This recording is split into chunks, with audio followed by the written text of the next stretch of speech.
Assalamualaikum warahmatullahi wabarakatuh. Alhamdulillah, geng. Kita bersama lagi. Okey, aku ada tengok yang beberapa hari lepas yang Tun Dr. Mahathir ada pi bersama event, buat satu kempen bersama dengan Parti PAS bersama Ossetat Hadi Awang, dan juga bersama dengan lebay-lebay. Oh, ramailah kan, sangat-sangat ramai kan, sebab dia buat dekat Pantai Timur, dan Tun Dr. Mahathir pun sampai dekat pondok, dekat tahfiz yang arwah Tok Guru Nik Aziz, dan dia buatlah lawatan kan. Biasalah orang nak ambil simpati orang kan, walaupun sebelum ni dia lawan, lepas tu sekarang ni dia dah tak ada dah, dia nak pergi duduk mana, dia nak bertempat di mana, dan dia tak tahu dah dia nak mewakili parti mana, sebab dia tahu parti dia pun dah tak ada apa dah, dan rakyat pun tak bagi sokongan. Hanya 0.002% rakyat Malaysia yang undi parti dia. Dia yang lain rakyat tolak dia. Gerakan Tanah Air, Gerakan Tanah Air, semua rakyat dah tolak lah. So dia dah tak ada tempat, tapi dia masih nak berpolitik. Walaupun dia dah tua, dia tak tahu dia nak piduk mana, dia nak bertumpang di mana, dia nak buat macam mana ni kerjaya politik untuk anak-anak dia nanti ni apa semua, macam mana ni kan. Dia dah takut. Satulah yang apa kita nampak, dia sangat-sangat takut lah. Takut dengan kalau dia punya hal yang terdahulu, dia mengkayakan anak-anak, build out yang dia buat kepada anak-anak dia, kepada syarikat-syarikat anak-anak dan juga syarikat kroni-kroni dia kan. Jadi of course kalau kena kat aku pun takut. Kalau kena, dan kalau kena dekat siapa-siapa pun of course akan takut, akan risau, resah dan gelisah. Sebab bila terbongkar perbuatan-perbuatan dulu, macam mana? Kemungkinan besar bila sumber tu daripada sumber yang haram, sumber yang rasuah, sumber yang sakau wang rakyat, apabila kantoi memang betul-betul dia ambil hak rakyat, of course boleh dirampas, boleh disita, SPRM boleh sita semuanya harta-harta anak beranak, dan termasuk harta dia kan. Sebab itulah kita nampak atas ucapan-ucapan dia selama ni. Sebab tu dia macam dia cakap dekat anak dia, jangan berpolitik, biar dia seorang dan juga mukrif, dan anak-anak dia yang lain pergilah berniaga. Jadi cuba hampa faham dulu, apabila anak dia berniaga kan, apa anak dia, syarikat anak dia rugi ke apa-apa, dia boleh build out kepada anak dia kan. Dan apa-apa keuntungan kan, daripada segi komisen ke, daripada segi rasuah ke, apa ke, of course lah dia takkan letak di bawah nama dia. Of course lah dia takkan letak dekat anak dia yang berpolitik seperti mukrif. Sudah pastinya dia akan diserahkan melalui syarikat swasta. Sebab tu zaman Mahathir banyak sangat agensi diswastakan, banyak sangat sistem-sistem swasta dibuat sewaktu zaman Tun Dr. Mahathir kan. Kalau ikutkan satu-satu agensi tu, kita boleh je kerajaan kan, kita boleh je letak di bawah kerajaan. Tapi apabila diswastakan, boleh claim banyak sikit. Macam tu ke projek-projek kan. Macam contohlah, yang macam aku kan, salah satu lah, aku kerja dekat Sapura Kencana, pengalaman aku lah. Dan dia kalau dekat Sapura, dia tetap juga subkon, tetap juga, tapi dia ada dua under kontrak ataupun under kontrak tapi di bawah Sapura. Apa faham tak? Sebagai contoh, dulu aku kerja dekat Sapura Kencana. Okey, aku kerja di dalam Sapura Kencana. Memang aku ni direct di bawah Sapura Kencana. Jadi andai kata aku dah sampai ke tarikh tempoh kontrak aku akan disambung. Mudah disambung berkali-kali. projek ni habis, okey, lepas tu kontrak aku disambung tapi aku pergi buat job lain pula. Aku pergi buat macam-macam pula. Okey, bila dah habis aku sambung lagi. Bila habis aku sambung lagi. Itu di bawah Sapura Kencana, di bawah syarikat Sapura Kencana. Dia, dan ada lagi satu subkon di bawah syarikat lain, tapi syarikat tu di bawah Sapura Kencana. Dia sub kepada kawan-kawan dia, dan kawan-kawan dia ni akan carilah welder-welder, pekerja-pekerja, tapi gaji mahal sikit. Tapi kalau tarikh habis terus. Hang dah tak boleh sambung. Hang dah tak boleh renew hang punya kontrak hang. Jadinya, tapi gaji mahal sikit. Tapi hang boleh lah kerja 5-6 bulan. Kan? Nasib juga kan. Tapi kalau hang duduk di bawah Sapura, kalau hang direct duduk di bawah Sapura Kencana, kontrak hang boleh sambung. Hampa faham tak? Kontrak tu boleh sambung. Bila dah sampai tarikh sepatutnya hang dah kena goreng, tapi hang boleh sambung. Sebulan sebelum hang habis, hang boleh sambung. Tapi berbeza di bawah subkon. Kalau habis tu hang akan di remove. Tak ada renew, disambung apa semua, tak ada. Okay, contohlah macam tu lah kan. Sama juga. Hak yang mana syarikat-syarikat hak yang diswastakan, apabila mereka swastakan, mereka boleh claim lebih. Mereka boleh claim mereka pun tinggi. Tapi pekerja mereka tak banyak pun. Sebagai contoh lah atas apa yang aku faham, apa yang aku tahu. Okey. Jadi yang bila tu Tun Dr. Mahathir ni, dia dah macam dia dah resah, dia dah gelisah, anda kata kantoi ke apa ke. Habislah barang-barang anak-anak dia. Harta-harta anak-anak dia dalam negara, luar negara, semua habis. Salah satu kita tengok Tun Daim. Tun Daim pun menggelapah. Baru-baru ni viral. Aset yang dimiliki oleh Tun Daim. Viral baru ni dekat dalam Facebook, hampa boleh search harta kekayaan Tun Daim di luar negara, dan ada akaun bank haram punya. Okey. Jadinya kita boleh tengok Tun Dr. Mahathir ni dia dah habis dah, dia dah tak tahu nak pergi mana pun. Dia pilah, dia pun terbaikkanlah muka dia, dia pergi jumpa Hadiawang. Dia pergi jumpa pimpinan-pimpinan. Marilah kita bersama-sama demi Melayu, demi agama Islam, demi untuk apa? Untuk diri sendiri juga, untuk anak-anak juga. Kan, seperti mana kita boleh nampak perancangan-perancangan hak yang dibuat untuk mengangkat Mukris sebagai Menteri Besar Kedah. Kalau saja-saja Mahathir pun takkan pergi jumpa. Mahathir pun takkan pergi jumpa ni Hadiawang ni semata-mata nakkan tempat, nakkan kerusi, nakkan kedudukan. Kalau tak saya saja dia takkan pergi jumpa. Mesti ada sebab, ada di sebaliknya. Nanti kita boleh tengok ada orang bongkarkan apa, kita boleh tengok. Dan kita kena faham kan, kita kena faham satu gitu. Andai kata legasi politik anak dan Mukrif tu masih hebat, masih tinggi, aku rasa Mahathir dia akan buat tak tahu. Dia kemungkinan dia akan pencen. Kalau anak dah Mukrif tu memang dah dapat jadi menteri besar, memang dah dapat kedudukan tinggi, boleh kita boleh jadi menteri. Kita boleh nampak memang kemungkinan besar Mahathir mungkin dia akan slow dengan politik. Tapi apabila anak dia disisihkan, anak dia dah tak ada tempat di dalam politik Malaysia, anak dia gagal menjadi ahli parlimen. Sebab tu lah hampa boleh tengok dia pergi jumpa Hadiawang, mai jumpa Mahathir. Lepas tu baru ni Mahathir dia pergi berkempen pula. Mahathir dia pergi berkempen di tempat Parti PAS Perikatan Nasional. Kan? Memang kalau kita flashback balik, dulu kata macam ni, dulu kata lah apa semua.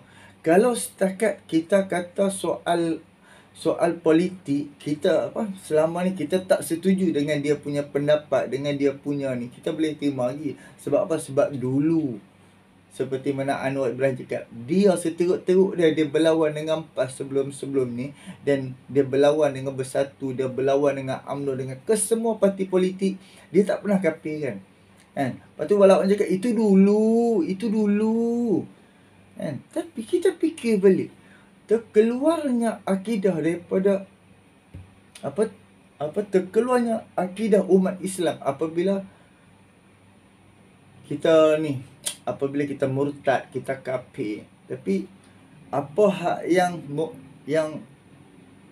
yang dikatakan terhadap PAS tu kafir. Contohlah, aku pergi kata dengan hampa dah lah kafir, of course hampa akan marah. Tapi ya, atas kenyataan yang dikeluarkan oleh Muhyiddin Yassin terhadap PAS, dia buat macam tak ada apa-apa. Lepas tu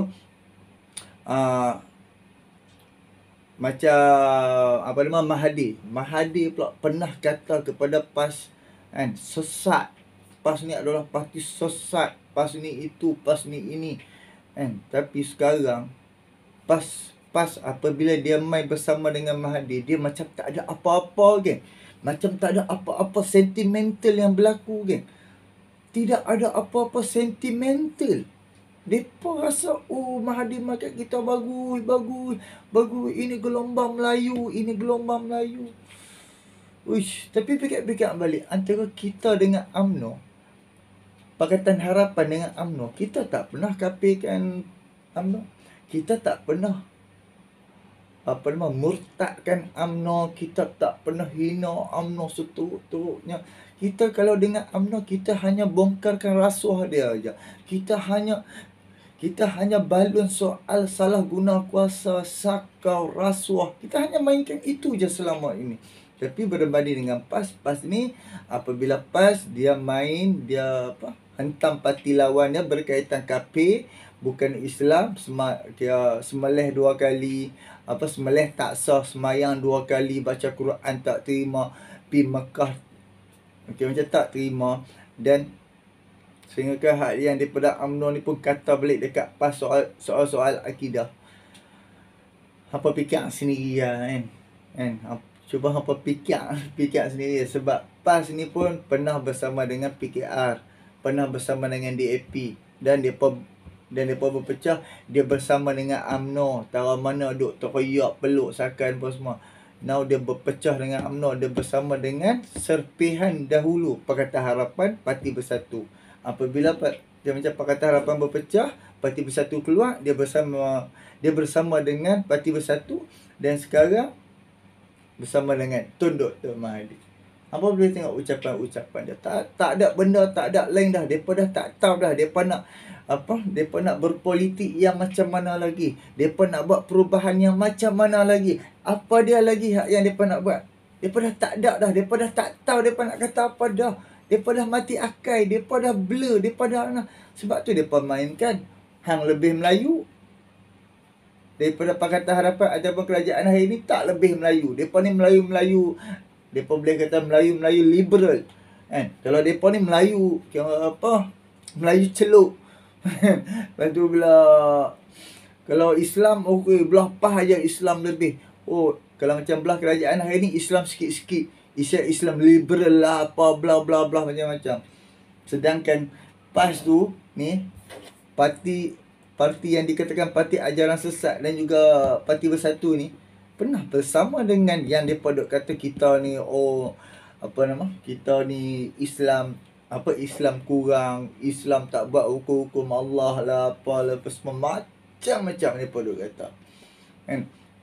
Jadi hampa boleh fikir sendirilah kan. Aku bercakap ni pun agak memusing sikit. Aku pergi sana, aku pergi sini lah, aku patah balik ke tajuk asal. Lepas tu aku masuk sana, aku masuk sini, supaya tak tahulah, ada setengah orang mudah faham, ada setengah orang, ada kawan aku cakap depa kena ulang balik video aku ni lagi sekali untuk nak fahamkan sekali lagi. Jadi inilah daripada penjelasan aku. Hampa boleh nilai sendiri parti PAS ni dan Tun Dr. Mahathir. Dia dah tak tahu dah. Depa dah tak tahu depa nak berpolitik yang macam mana. Kita boleh tengok ekonomi negara kita hari ni kan. Hampa boleh tengok dan hampa bandingkan zaman depa memerintah dan zaman hari ni memerintah. Anwar Ibrahim baru berapa bulan jadi Perdana Menteri. Pelabur yang masuk hampir 100 bilion dah. Daripada negara China saja 70 bilion. China saja. Belum masuk negara lain ni. China saja 70 bilion. Dan ni bulan ni sangat-sangat beruntung. Billionaire, orang terkaya dunia mai masuk Malaysia. Dia bawa masuk Tesla, dia bawa masuk Starlink. Starlink ni insya-Allah lah aku buat memang aku berharap sangat sebab aku pun mungkin aku dah nak pindah daripada sini apa semua. So aku punya hajat memang insya-Allah aku nak beli Starlink dekat rumah kampung, boleh tak atas bumbung. Settle masalah. Kalau sini kita duduk flat payah sikit kan. Sebab kita rumah bawah sekali. Jadi memang aku berhajat lah. Sebab untuk pengetahuan apa, di Bali ni teruk lah internet. Kena keluar mai dekat tepi jalan besar. Kalau dekat Pekan Baling tu, kalau duk nak download video, duk nak apa, kena pergi Pekan Baling. Baru laju, baru speed, barulah download video tu full, cantik. Tak pun kalau macam kampung buah gunung tu kena pergi duduk tepi jalan. Masuk rumah line internet tak ada. Nak upload video pun sampai berjam-jam. Kadang-kadang handphone kita ni kadang-kadang dia hang sikit. Bila internet kita slow, lepas tu kita punya data ni dia duk macam dia duk tarik banyak. Lalah dia tak upload pun. Kalau hampa mungkin hampa duk layan video ku kadang-kadang pukul 8 pagi, 9 pagi aku upload semalam lagi. Tahu-tahu malam ni problem, kadang-kadang upload aku tak tengok dah. Sedang pagi esok tak pi pun video ni. Baru aku re-upload, barulah video tu pi. Kadang-kadang lah. Itu tambah aku dekat dengan Selangor alhamdulillah line internet semua sedap, cantik kan. Tapi kalau di Baling line internet memang problem lah. Itu belum masuk pendalaman lagi kan. Belum masuk pendalaman lagi. Itu rumah aku dekat area Pekan Baling pun dah problem. Apatah lagi kalau hampir masuk kawasan pendalaman. Sebab tu sangat bagus kerajaan buat masuk Starlink ni. Sangat bagus. Kalau ada 40 kemungkinan akan letak di 40 universiti kan, college. Bagus. Sebab aku dulu belajar dekat IKBM. Macam tu lah problem. Macam tu juga problem. Kalau hampa nak tahu. Jadi bagus. Kalau tak silap aku Starlink ni kita kita boleh beli sendiri tau. Kita boleh beli dekat dalam nama web Starlink ataupun kemungkinan ada kot dekat dalam Shopee ke Lazada. Tapi kita kena berjaga-jaga. Salah satunya takut kopi yang tak kopi. Takut daripada China ni depa bukan boleh. Kereta tu baru keluar sebulan. Depa boleh kopi dah kereta tu. Bayangkan. Kereta tu baru keluar, syarikat tu baru buat keluar sebulan. Depa boleh kopi dah seirah-irah macam tu. Cuba ni, kalau hampa tahu pasal bernama China ni, hampa boleh ambil tahu lah. Memang lawak kadang-kadang. Kadang-kadang depa bernama kopi kereta tu, depa tak ekspor. Depa hanya hanya guna di dalam negara China tu saja. Itulah yang paling geramnya China ni. Dia kopi dia untuk produk dia salin kopi cukup mudah, haram tu kan. Jadi itulah, kena ingat manusia pun ada kerja kopi. Kalau hampa pasal dekat komen-komen live ke apa kan, kerja dia kopi, komen kopi. Sebab apa? Dia nak bakar dia nak orang baca komen tu. Sebab tu dia kopi. Aku pun kadang-kadang aku buat macam tu juga. Jadi sama lah. Satu kerja dia kopi, satu lagi talam dua muka. Talam dua muka ni apabila dia akan berlaku talam dua muka apabila dia dah tak dapat tempat macam di dalam satu gabungan parti tu ke, ataupun satu gabungan kerajaan negeri ataupun kerajaan pusat. Apabila dia dah tak dapat macam dia tak dapat tempat, mulalah dia khianat apa semua kan. Jadi kita kena berjaga-jaga. Jenis pengkhianat haram jadah ni kita nak kena jaga-jaga. Ada je manusia yang macam Mahathir ni, kita tok bang. Sebab dia ni Mahathir tu jujur cakap, dia dah tak ada tempat. Dia dah tak tahu dah dia nak pergi duduk mana. Dia nak pergi mana lagi. UMNO pun tak mau terima dia. PH lagi lah tak mau. Tak mau terima dia. Sebab dia kerajaan tumbang. Sebab ni orang tua ni kerajaan tumbang. Sepatutnya kerajaan tu diserahkan kepada Anwar Ibrahim, tapi dia tumbangkan kerajaan tu. agak-agak Pakatan Harapan nak boleh, apa dia nak boleh terima kan musibat ni. Apa fikir kalau contohlah kena kat kita kawan kita tu, kawan kita khianat kita kan, kawan kita talam dua muka kan, kawan kita jadi itu bawa cerita kita duk pergi cerita dekat orang, duk membahu orang, duk fitnah kita, lepas tu mai depan kita duk peluk kita, salam kita lah, apa belakang duk balon. Itu hak yang berlaku. Kan, bukannya berlaku antara individu dengan individu, berlaku antara kumpulan demi kumpulan. Tak kiralah kumpulan apa pun, organisasi apa pun, sampailah ke parti politik dan sehinggalah ke parti yang menubuh kerajaan. Kita tahu di dalam di dalam kerajaan perpaduan ni ada 19 parti kan. Of course lah, ketua-ketua parti ni of course memang dia nak tempat. Tapi kalau hang setakat satu kursi, siapa nak bagi kat hang? Sedangkan waktu PRU, contoh macam kita ambil ni lah, parti muda kan. Kita ambil parti muda. Kita bagi dekat dah berapa puluh kursi kan. Berapa belas kursi kita bagi dekat muda kan. Tapi hang dapat menang satu kan. Itu pun calon hang tu boleh dapat undi daripada pakatan. Bukannya undi daripada ahli-ahli parti hang, bukan daripada orang yang sokong hang. Itu daripada calon undi tu rakyat hak yang mengundi geng-geng parti muda tu, daripada PH-nya, daripada tak kira keadilan ke DAP ke amanah ke, yang calon hang boleh dapat undi PRU 15 tu, walaupun kalau itu undi pakatan. Kena ingat tu kan, samalah macam presiden parti kan, cuba kalau hampa tengok ni lah, Anwar Ibrahim, Zahid Hamidi, Mat Sabu, Anthony Loh. Okey, 4 parti besar ni, UMNO, PKR, Mat Sabu, Amanah dan juga DAP. 4 orang ketua parti ni dapat tempat. 4 orang ni dapat tempat. Jadi Perdana Menteri, lepas tu Menteri Pengangkutan, Timbalan Perdana Menteri dan juga Keterjaminan Makanan. Kan? Kita boleh tengok. Jadi ini adalah parti-parti hak yang besar, hak king punya, yang sama-sama tubuhkan dapat bentuk kerajaan. So parti-parti yang kecil ni hang kira PSM. Satu lagi hak macam GPS dengan JRS. Kan? Okey. GPS dapat kursi berbanyak. Okey, kita bagi dekat dia Timbalan Perdana Menteri 2. Dan untuk GPS pun kita bagi tempat dia juga. Kita memang presiden parti ni sangat perlu dijaga. Apabila presiden parti kita tak bagi tempat, kita tak bagi kedudukan, dia akan berlaku pecah belah, dia akan berlaku pergaduhan seperti mana yang berlaku sewaktu Perikatan Nasional memerintah. Muhyiddin Yassin dia tak lantik Zahid Hamidi.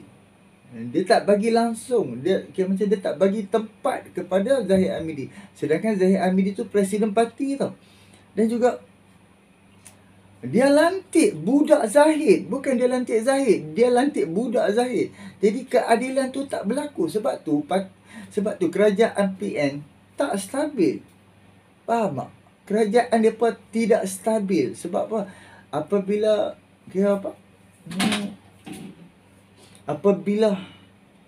hang abaikan presiden parti.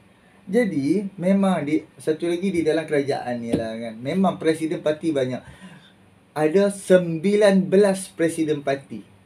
So parti yang dapat tempat, parti yang dapat kerusi yang banyak, dia akan dapat tempat.